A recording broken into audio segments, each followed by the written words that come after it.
No trains have passed on these tracks for more than 24 hours, and the message is simple: no pay, we stay. There's been attacks online, on social media, and also even on stage at debates, and there was even a lawsuit involved. But that all ends tonight, and this is one of two barns that were destroyed in Saturday's storms. But the worst of it was a trailer about a mile and a half away. Now EDS has already brought in extra pillows and sleeping bags, as you can see right here. And as you've noticed, I'm not wearing a jacket and the lights are on.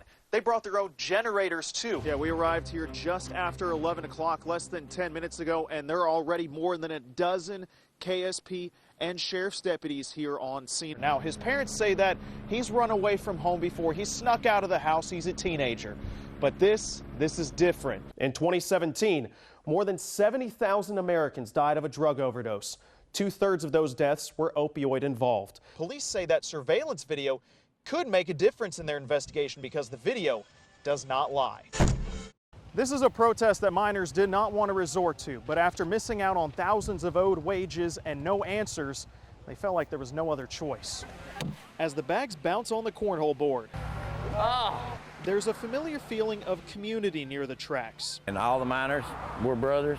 You know, we're always going to stand for each other. And now they need each other more than ever. They haven't paid us in a month, and they're not giving us no idea when we're getting paid. That's what I mean. You know, we got school clothes, supplies,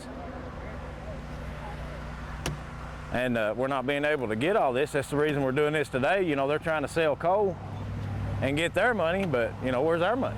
So the miners decided to stop Black Jewel from sending coal out. While the protest continues, reinforcements are coming from across the region.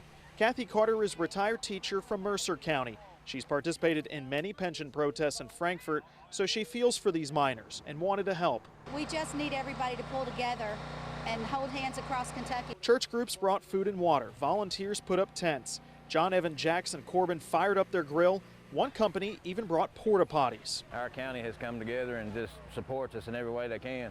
And that's the main thing, you know, everybody comes together. And the plan is to stay tonight, and however long it takes to find out when they will get paid money they earned. In Harlan County, Conroy DeLuche, LEX 18 News.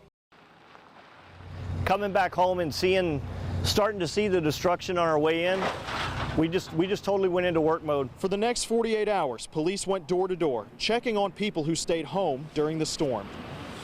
Once every house was visited, reality set in. The Port Aransas they knew was gone. There's no street lights. I couldn't recognize any landmarks, and I just didn't know where I was. Their building flooded, so the Civic Center is now police headquarters, and for officers who lost their house, it's also home for now. This is one of the bunking areas that we've been using. Our fire guys have been utilizing this space. I'm standing in the middle of their makeshift dispatch center. With their 911 system destroyed, if you dial 911, the call actually doesn't come to Port Aransas. It goes to Corpus Christi, and then they relay the message here. This is home. This is how we've been living. This has become our house. Volunteers are coming in droves, bringing bottled water and food to the town, and also comfort. We're here. Use us.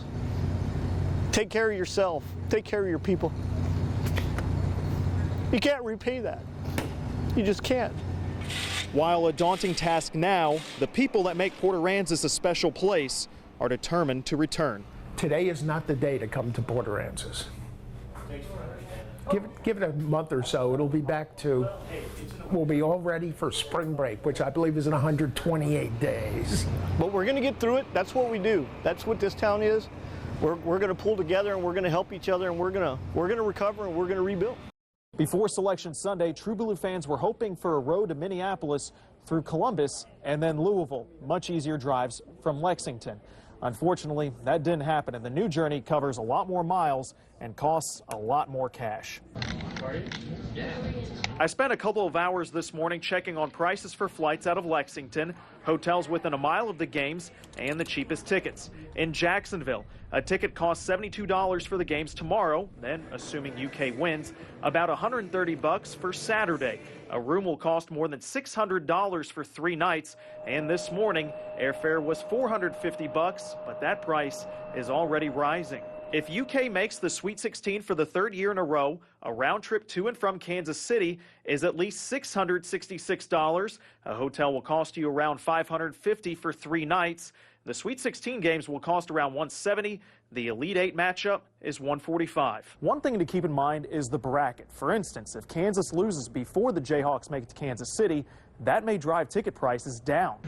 And finally, the Final Four in Minneapolis. A flight costs $700, and a hotel within a mile of the stadium is around $600 a night. Right now, the tickets will run you about $300 on StubHub.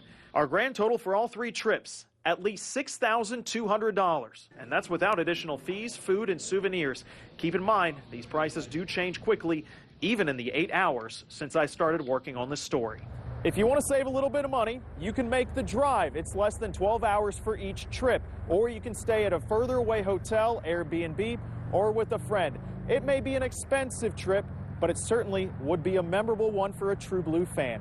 Covering the news in Lexington, Conroy Delouche, LEX 18 News.